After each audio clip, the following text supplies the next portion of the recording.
Ya pasan 23 minutos de las 9 de la mañana. Es momento de darle la bienvenida a Magdalena Furtado, directora de programas de ONU Mujeres en Uruguay. Ustedes saben, recientemente se presentó un estudio que ONU Mujeres le encargó a la consultora Equipos, que muestra que un 47% de los encuestados está a favor de ir hacia una ley de paridad. Esto ya tiene algunas resistencias del sistema político. Para hablar de este tema recibimos a Magdalena. Bienvenida. ¿Qué tal? Muchísimas gracias. Un placer estar esta mañana aquí. Un placer recibirte. No quisiera meternos en este tema sin antes hacerte una consulta a propósito de cómo fue la marcha del 8M y de las derivaciones que ha tenido, por ejemplo, con lo que veíamos recién en titulares, de algunos grupos que tuvieron estas expresiones calificadas por antisemitas. Bueno, creo que lo que pasó en la marcha, yo no estuve en Uruguay el día de la marcha, pero bueno, ayer me enteré por las noticias y por todos los medios, y creo que es inaceptable y que como ciudadanos toda la sociedad uruguaya debería condenar cualquier acto de intolerancia, de incitación a la violencia o de provocación. Como ustedes sabrán, la marcha es multitudinaria y ha habido en alguna otra ocasión algún episodio similar, intolerante y totalmente condenable, como fue cuando tiraron pintura a la fachada de la iglesia. Entonces, creo que tenemos que no permitir este tipo de acciones, no naturalizarlas y seguir tratando de fomentar un respeto, tolerancia, convivencia. Obviamente una marcha es algo muy diverso, ¿no? Los feminismos es algo muy diverso, pero creo que cualquier manifestación del estilo que provoque intolerancia, que provoque, bueno, en este caso antisemitismo, la otra vez fue contra la Iglesia Católica, creo que no debemos tolerarlo como sociedad porque a lo único que conduce es a malos resultados y no a buenos resultados. ¿Y cuánto afecta en el genuino, en la genuina reivindicación de un 8M hechos como estos? Bueno, te voy a responder con el ejemplo que doy siempre. A ver.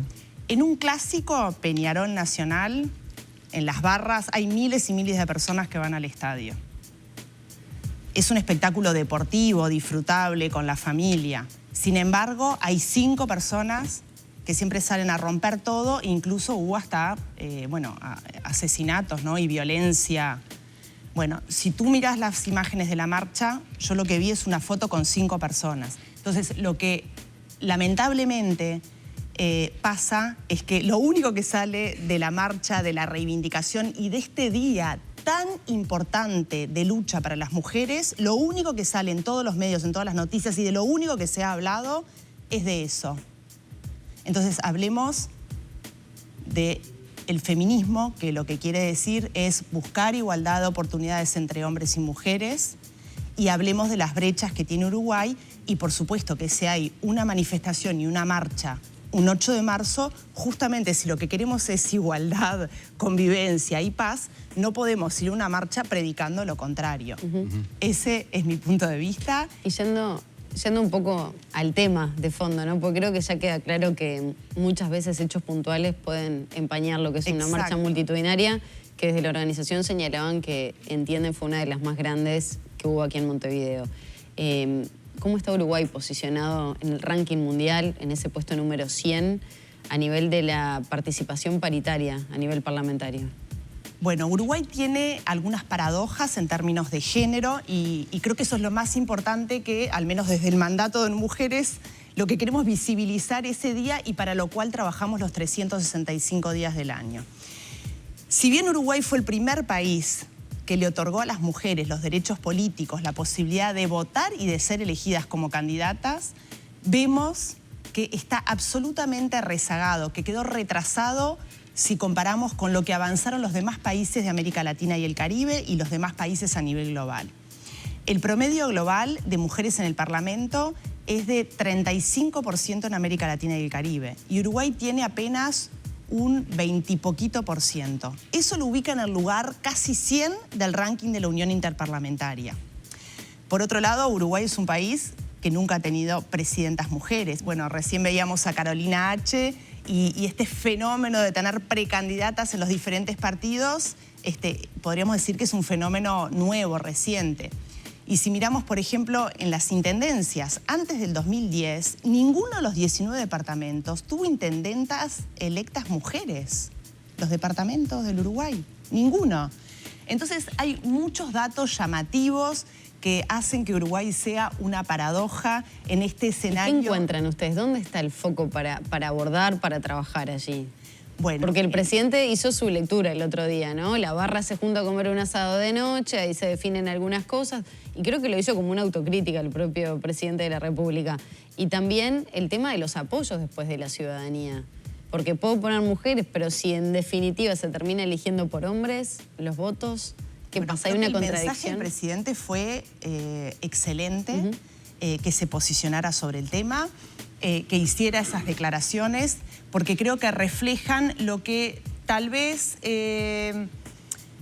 muchas mujeres ya sentían desde antes, pero a veces es difícil visibilizarlo cuando se está del otro lado, ¿no? Cuando se es hombre político. Y lo que te voy a citar es la encuesta que hizo Equipos Consultores, porque creo que en ese sentido la opinión pública y la ciudadanía es muy sabia. Cuando le preguntábamos por qué es que hay tan pocas mujeres que participan, que están en cargos de decisión en política en Uruguay, y hay dos causas, dos argumentos que es lo que la población más enfatizó. El primero y por lejos, con un 44%, es la discriminación del propio sistema político hacia las mujeres. Y la segunda causa, con un porcentaje mucho menor, un 27%, dijo que en la política le era difícil conciliar a las mujeres con el tema de los cuidados, etc. Y creo que es sabia la atraviesa ciudadanía. todo, porque hace un ratito hablábamos de la salud cardiovascular y cómo uno retrasa muchas veces sus propios cuidados por brindar a los otros, ¿no? Exactamente. Y bueno, entonces creo que justamente se están empezando a poner sobre la mesa, a visibilizar para poder mitigar todos los obstáculos que las mujeres tienen dentro de sus propios partidos políticos, ¿no? En la esfera política. Ahora, la gente lo ve, tú lo mencionabas por el resultado de la encuesta, pero también aumentó la adhesión a que haya más participación femenina en el Parlamento. ¿Eso es un cambio cultural que se está procesando? Es un cambio cultural que se está procesando en Uruguay, pero lo que pasa es que es muy lento, muy lento. Por eso mismo es que Uruguay quedó rezagado, ¿no? Porque con la ley de cuotas es que este Parlamento dio su primer salto cualitativo, que aumentó como un 5 puntos la participación. Pero acordémonos que Uruguay tuvo el primer Parlamento de retorno a la democracia, fue 100% de hombres. O sea, si uno mira los titulares electos en el año 1985, las 130 bancas fueron 130 hombres, ¿no? Entonces, hoy estamos en el 20 o 20 y poquito %. O sea, ¿cuántos años pasaron? ¿Cuántos años de democracia hemos tenido? Y aún con una ley de cuotas aprobada en el 2009 para usarse en el 2014, estamos en un tímido 20%. Hay que pegar un empujón. Bueno, pero hay menos mujeres en política. ¿Qué? Si a las mujeres no les interesa, ¿por qué van a...? ¿Cómo se haría, no? Porque ya esos argumentos están. Está también, bueno, no vamos a poner a alguien que no tenga el mérito, ni la formación, ni la preparación, porque la ley lo obligue, y vaciar de contenido, digamos, los partidos o la política. Bueno, popularmente podemos listar todos los argumentos que se dicen y recogerlos de todas las entrevistas. Uno es el que tú mencionas: las mujeres no tienen interés en política. Eso es falso. En primer lugar, porque cuando se les pregunta, las mujeres manifiestan el mismo interés a la par de los hombres de estar en cargos de decisión y en política. Y es falso además porque si tú vas a cualquier partido político, ves que en las bases la militancia es bastante parejo entre hombres y mujeres. El problema es cuando hay que ocupar los cargos de decisión. O sea, ese argumento es falso. El segundo argumento, el de la meritocracia o que solo llegan quienes tienen capacidad, también es falso. Sabemos que en Uruguay el acumulado de años de estudios de las mujeres supera al de los hombres, que hay más mujeres egresadas del nivel terciario, etcétera, etcétera.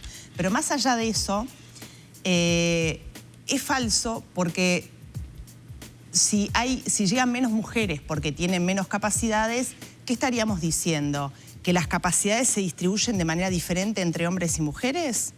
¿Qué evidencia científica te estaría apoyando eso? hay capacidades en hombres y hay capacidades en mujeres. Ahora, por supuesto que lleguen quienes tienen capacidades de ambos sexos. ¿Y cómo se promueve que más mujeres participen de la política sabiendo que a la hora de definir los cargos, por ejemplo, lo terminan definiendo los hombres? Bueno, por eso mismo, creo que las mujeres tienen muchísimo más obstáculos en su trayectoria y por eso creo que es muy importante que como sociedad visibilicemos esos obstáculos y tratemos dentro de los partidos políticos y dentro de todo el sistema político a derribar esos obstáculos para que las mujeres puedan llegar de la misma manera que llegan los hombres a esos cargos políticos. ¿La ley de paridad sería una herramienta fundamental? Sí, hay muchas herramientas. La ley de paridad sería una de ellas. La evidencia internacional en toda la región de América Latina, con 9 países que han aprobado leyes de paridades, mostró que los que sí aprobaron han avanzado más rápido. O sea, la ley no es que te va a resolver todo. Una ley es una condición necesaria, pero no suficiente. ¿Qué no otras herramientas hay entonces? ¿Qué otras herramientas? Bueno, también creo que hay que dar un combate a lo que es la violencia hacia mujeres políticas, ¿no? Porque lo que ocurre, y sobre todo para mujeres jóvenes, y lo que hemos estudiado este fenómeno desde ONU Mujeres, es que hay mucha violencia hacia mujeres políticas a los efectos de desestimularlas para que se salgan de la política, ¿no? Hicimos un estudio y vamos a volver a hacer otro en este año electoral. Hicimos un estudio analizando en las redes sociales las 200 mujeres más activas en redes sociales, qué tipo de violencia recibían. Y si bien tanto hombres políticos como mujeres políticas reciben mensajes agraviantes, lo que encontramos es que para los hombres la mayoría de los mensajes apuntaban o a su posicionamiento, su ideología o lo que decía su partido, mientras que para las mujeres salían muchísimos comportamientos, muchísimas críticas o agravios de su apariencia física, de su vida, de por ser mujer. Entonces, todos esos agravios, o que se metían con la familia, ¿no? Cuando ya te postean una foto con tus hijos. Entonces, ¿qué costo tiene para esas mujeres que muchas veces lo que hace esa violencia política hace que termina desestimulando a la mujer de no participar, no hablar, no dar su opinión y al final se termina yendo de la política? Cuestionamientos que no aparecían para los hombres. Exacto. Ninguno de esos comportamientos aparecía para los hombres. Ahora, ¿qué pasa cuando la resistencia proviene de las mismas mujeres políticas? Como hay casos dentro del Partido Nacional, por ejemplo. En todos los partidos yo creo que hay mujeres feministas que quieren avanzar hacia la paridad, así como hay también hombres feministas. Y también existen mujeres que no son feministas, o sea, mujeres que no creen que tenga que haber acciones afirmativas porque no ven que haya estas brechas o estas desigualdades. Nosotros desde ONU Mujeres, por supuesto que nuestro mandato y nuestro trabajo es poner la evidencia sobre la mesa, mostrar que hay brechas, mostrar que hay desigualdades y tratar de fomentar la utilización de herramientas que han funcionado en otros países y que permiten avanzar más rápido. Pero sí, hay mujeres que no son feministas y nosotros lo que queremos es que lleguen mujeres feministas a los cargos de poder para que justamente le abran las puertas a más mujeres jóvenes. Hay un compromiso de la vicepresidenta de la República de impulsar, de acelerar el proyecto de ley de paridad en el Parlamento, que ya tiene, bueno, como Magdalena decía, ¿no?, bastantes resistencias. ¿Qué expectativa tienen ustedes? Todavía, no, que yo sepa, no hay una fecha para presentar. Si bien hay un impulso de decir, bueno, aunque no salga, queremos plantearlo y conocer quiénes específicamente están a favor y en contra de este proyecto. No parece ser que vaya a ser algo que prospere en el corto plazo. No sé qué expectativas hay de ONU Mujeres. Bueno, esa noticia, Beatriz Argimón lo anunció el día que presentamos los resultados de la encuesta de opinión pública, anunció públicamente que el tratamiento del proyecto de ley sería ahora, en el mes de marzo, mes de las mujeres. Y creo que sí, que Uruguay ya no puede esperar más, que Uruguay tiene que ver qué pasa con esa votación. Todo está, tú mencionaste que el 47% de la opinión pública ahora en esta última encuesta dio que estaría a favor de avanzar hacia una ley de paridad. Pensemos que venimos de un 35% en el 2016 y de un 38% en el 2019, creo, 20. Bueno, estamos en un 47%.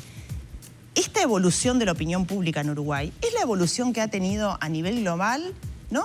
Es una tendencia, como dijo Ignacio Sosnávar, vamos hacia ahí, hacia la participación de las mujeres, que esto no tiene no es más que pensar, hay mitad de hombres, mitad de mujeres, bueno, en los espacios de decisión, en las políticas públicas, se trabaja mitad hombre, mitad mujeres. O sea, creo que hasta la opinión pública lo ve mucho más natural hablar de este balance que hablar de la ley de cuotas, porque la aceptación de la ley de cuotas era de solo un 19%, mucho menor. La información que se manejaba por estos días era que la bancada del Frente Amplio apoyaba en su totalidad. Dentro del Partido Nacional había resistencias que no le iban a acompañar y definiría el Partido Colorado, ¿no? Por lo menos a la Cámara Alta, y sí ya contaba en Cámara de Diputados con el apoyo y los votos necesarios para salir. No sé si es la misma información que maneja ONU Mujeres. Sí, bueno, yo creo que hay que ver qué es lo que pasa. Creo que ocurrieron muchas cosas. Está esta encuesta de opinión pública, que creo que los legisladores quieren que leer también qué es lo que dice la ciudadanía en Uruguay. Creo que la declaración del presidente en visibilizar también estas dificultades, creo que es muy favorable en este contexto. Y creo que cada partido político hará su análisis a la interna, porque de este tema venimos hablando ya hace muchos años. Y creo que puede pasar muchas cosas. También puede pasar como pasó con la ley de cuotas, que se acuerdan que se aprobó en el 2009, pero para usarse por primera vez en el siguiente periodo electoral. Capaz que puede pasar eso. Creo que lo que tenemos... Sí, o que las listas sean encabezadas por hombres. En definitiva, también así se obstaculiza la posibilidad que entre la mujer. Y ahí va a tener menos efecto. O sea, claro, está bueno aclarar eso, porque siempre que se aprueba una ley de paridad, lo que quiere decir que en las planchas, en las listas, en vez de ver varios hombres seguidos, lo que tiene que haber intercalado es de ambos sexos, ¿no? Mujer-hombre o hombre-mujer. Eso para intentar acercarnos hacia la paridad. Si las listas van a seguir teniendo en un primer lugar hombre y en un segundo lugar mujer, hay que visualizar que el 50% es un techo, ¿no? ¿Por qué? Porque se han hecho simulaciones desde la academia y han visto que, por ejemplo, aplicándose en el mismo orden que fueron las listas pasadas, ¿qué es lo que pasaría si se aplicara una ley de paridad? Y la simulación más o menos dio alrededor de un 35%. Entonces, ¿es una buena noticia para Uruguay? Sí, porque aplicando la misma conformación de sexos que se hizo la vez pasada, si se aplicaría una ley de paridad ahora, estaríamos pegando un salto de un 22% a un 35%. Es una muy buena noticia. No llegamos a la paridad, pero nos estamos aproximando. Y tal vez el camino de Argentina, que fue el primer país que empezó con una ley de cuotas, que fue en el año 1991, y después aprobó una ley de paridad, hoy en día está en un 45%. Entonces, yo creo que los países van avanzando de esa manera. Entonces, sería una muy buena noticia para por lo menos alcanzar un 35% en Uruguay. Pero que haya más mujeres en política cambiaría un poco justamente las lógicas, por ejemplo, del asado, porque uno, utilizando, ¿no?, las declaraciones del presidente, que dice, bueno, las decisiones se toman muchas veces en los asados, que ya es tarde, y las mujeres no están, tienen al otro día que llevar a sus hijos a estudiar. Claro, es un formato masculino. Si hay más mujeres, podría cambiar, digamos, el formato de hacer política. ¿Eso no genera también una incertidumbre en los varones? No, yo creo que sin duda, cuanto más mujeres en la política, los formatos, los temas, esa complementariedad y los cambios se van dando. ¿Eso es bueno o malo? Yo creo que es súper positivo para la sociedad. Recordemos que cuando se logró conformar un quórum mínimo con la bancada bicameral femenina en Uruguay, porque nunca había ni un quórum mínimo que pudiera operar de mujeres, cuando se logró conformar eso, es que esas mujeres impulsaron la ley de violencia.